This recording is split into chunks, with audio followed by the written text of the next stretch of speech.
Welcome back to my channel Shikha dot official. তো এই রাত্রে আমরা এখন কোথায় আছি জানো?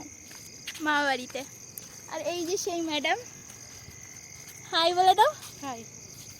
আমরা এখন যাচ্ছি মামাদের বাড়িতে।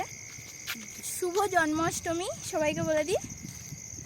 আর এখন এই রাস্তা প্রচণ্ড খারাপ, দেখতেই পাচ্ছ তোমরা, বৃষ্টিতে অনেকটা রাস্তা খারাপ হয়ে গেছে।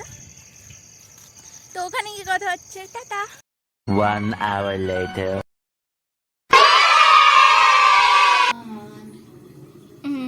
তারপর तुम बंद कर दो बीबी, बंद कर दो। তার কি গানটা বলো? সুন্দরবনের ভিখারি। নাও আর কিছু? नहीं दादा। Good night.